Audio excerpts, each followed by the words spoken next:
A neighbor's prejudice meets justice at 30,000 feet. You know the kind of neighbor who thinks they rule the street, the sidewalks, even the air you breathe? The ones whose curtains twitch like they're signaling an alien invasion? I had one of those, and let me tell you, she was a piece of work, a self-appointed queen with a knack for sticking her nose where it didn't belong. Her name was Evelyn Harper, and this is the story of how her relentless prejudice against my family, particularly my black son, backfired in a way she never saw coming. It's a tale of patience, justice, and a first-class showdown that left her humbled. So, grab a coffee, settle in, and let me take you through the saga of Evelyn Harper's education when she didn't sign up for but desperately needed. My name's James Carter, though most folks in my professional life call me Chief Carter. My wife, Linda, and I had been city dwellers for years, but with our son, Michael, hitting his teenage years, we wanted a quieter life. Michael's a sharp kid, polite, with a love for books and basketball.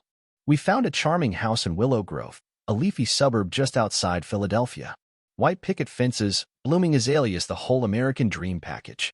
We weren't naive. We knew moving into a mostly white neighborhood might raise some eyebrows. But I've always believed in giving people a chance to show who they are. And boy, did Evelyn Harper show us. We'd been in Willow Grove a week, boxes still unpacked, when Evelyn first appeared. She was in her late 60s, with a blonde bob so stiff it could have survived a tornado. Dressed in a pristine linen skirt suit, she stood on our porch like a tax auditor. Michael was out front, dribbling a basketball, when she rang the bell. "Good afternoon," I said, brushing sawdust from my hands. Her pale eyes scanned past me to Michael, then back. Her lips pursed like she'd bitten a lemon. "I'm Evelyn Harper, from 312 Maple Drive," she said, her voice crisp as her outfit. "Your son's basketball is disruptive. This is a peaceful street. We value decorum." I glanced at Michael, now sitting on the grass, the ball still. "Disruptive," I repeated, keeping my tone light. "He's just playing." She sniffed. "It's the thumping. And your moving truck blocked the street for 2 days. There are ordinances, you know." I smiled, my patience-a trait Linda calls saintly kicking in. "We'll keep the thumping down, Mrs. Harper. And the truck's gone now." She gave a curt nod and left, but her gaze lingered on Michael, and something in it set off a quiet alarm in my head. This wasn't just about a basketball. That was the opening act of Evelyn's campaign. Over the next few months, she proved herself the self-crowned sheriff of Maple Drive. If Linda and I sipped iced tea on our porch at 7 p.m., Evelyn would stroll by with her yappy dog, Muffin, muttering about evening revelry. She'd ignore Muffin's messes on our lawn while pinning HOA letters about our unsightly garden gnome. Once, she called the police, claiming Michael and I were dismantling my truck in the street, pouring hazardous waste down the drain. Officer Daniels, a young cop who looked embarrassed, showed up. "Just changing the oil, officer," I said, showing him the sealed container. "Storm drains 20 feet away, bone dry." Daniels sighed.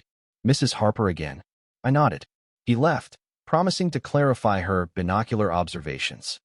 Evelyn's complaints were always about us, never about Mr. Thompson's howling retriever or Mrs. Larson's tacky lawn flamingos. Our music, played softly indoors, was disturbing. Michael's friends are shooting hoops in our driveway? An unruly gathering. She even called the non-emergency line because our porch light, a standard yellow bulb, was light pollution. I bit my tongue, imagining her squinting at stars through Philly smog. My patience held, but I was building a mental ledger of her slights, especially the way she'd pause before saying, "Your son," her eyes narrowing at Michael. My internal bias detector was pinging louder each day. The first real escalation came at an HOA meeting. Evelyn, the HOA secretary, had sent us a certified letter claiming our mailbox was 1.5 inches too close to the curb, citing some obscure bylaw. I measured it maybe half an inch off, if you tilted the tape. Fed up, I attended the next meeting in the community center's musty basement. Evelyn sat at a folding table, papers stacked like a judge's gavel. When the mailbox issue came up, I stood. "Mrs. Harper, could you show me this bylaw specifying mailbox placement to the millimeter? And why's only my mailbox a problem?" The room went quiet. Mr. Bradley, the HOA president, stammered. Evelyn snapped. "It's about standards." I pressed. "Is it standard to harass new residents? To call the police with false reports? To imply my son's a menace for existing?" Her face flushed, but she had no answer. For once, her allies looked away. She hissed, "This isn't over, Mr. Carter," as the meeting ended. I'd won a skirmish, but the war was heating up. Evelyn's next move targeted Michael directly. At 15, he was a quiet kid who loved biking with friends. One day, he and two buddies, one white, one Hispanic, rode past Evelyn's house. She yelled, "Sidewalks are for walking, not racing." Michael, aware of her history, apologized and moved to the street. She muttered, loud enough for them to hear, "Certain types tearing through." Michael came home upset. "Why's she always on us, Dad?" he asked. I swallowed my anger. "Some people can't handle different, son. Keep being you, but stay cautious." A week later, she called the police, reporting a suspicious youth in the park. Michael, walking home from the library with a backpack of books. Sergeant Daniels called me directly. She said he was casing houses, Chief James. My blood ran cold. He was walking home, Sergeant. Is she accusing him of a crime or just being black? Daniels sighed. I sent a car. He's fine. Just thought you should know. That night, I told Michael to avoid Evelyn, to call us if she approached. It broke my heart to see his confidence dimmed by her hate. The tipping point came at the Willow Grove summer picnic. We almost skipped it, but Michael wanted to join the sack race, and Linda insisted. We can't let her chase us out. We brought Linda's famous cornbread, set up our blanket, and tried to blend in. Evelyn, predictably, was there, holding court by the lemonade stand. Then Mr. Thompson announced a new Best Garden Award. Evelyn won, accepting her certificate with a speech about cultivating beauty. Then she pivoted, her voice sharp. Sadly, some newcomers disregard our standards. This morning, I saw the Carter's recycling bin out on a non-pickup day, overflowing with greasy pizza boxes, attracting vermin. The crowd murmured. Linda gasped. Michael sank lower. My bin had tipped over in the wind. I'd cleaned it up that morning. A pizza box from our dinner wasn't vermin bait. I stood, my voice calm but cutting. Mrs. Harper, the bin was knocked over by the wind. I fixed it. You've twisted a nothing incident into a public attack to continue your harassment of my family. Is it our bin you hate, or that we don't fit your idea of who belongs here? The crowd froze. Mrs. Larson, bless her, snorted, "It's a pizza box, Evelyn, not a landfill." Evelyn sputtered, "It's the principal." I pressed on. Your principal seems to be targeting us. False police calls, HOA letters, slandering my son. Ask your neighbors if they see you as a pillar or a bully. No one clapped, but I saw nods. Evelyn's face burned, her certificate clutched tight. Linda took Michael's hand. We're done here, she said. We left, the crowd's silence heavy on Evelyn. My patience was gone. It was time to act. I didn't want revenge, not the loud, angry kind. As a police chief, I learned the power of strategy, of letting people's flaws undo them. Evelyn's weakness was her entitlement, her belief she was untouchable. I started observing her routines, morning dog walks, grocery runs, and HOA busy work. Her life revolved around her status as Willow Grove's tastemaker. I needed a way to expose her prejudice publicly, legally, and humiliatingly, without sinking to her level. The opportunity came unexpectedly. We planned a California vacation to celebrate Michael's stellar grades. We splurged on first-class tickets from Peachell to LAX, a treat for us, a thrill for Michael, who loved planes. Chatting with Mr. Thompson, I learned Evelyn took a fall trip, often to San Diego, a short flight from LAX. I booked our flight for late September, a Tuesday, hoping for a slim chance she'd be on it. It was a long shot, but sometimes the universe aligns. A week before, Michael checked the airline's seat map and saw Harper eat in first class. Dad, what if it's her? He asked. I downplayed it. Probably a coincidence, son. Let's focus on our trip. But my mind raced. If it were Evelyn, her prejudice would flare seeing Michael in first class.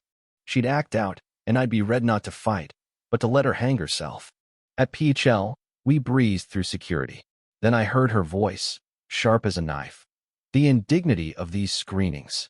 There was Evelyn, wrestling a gaudy hat box, scolding a TSA agent. Michael's eyes widened. Linda groaned. Keep moving, I whispered.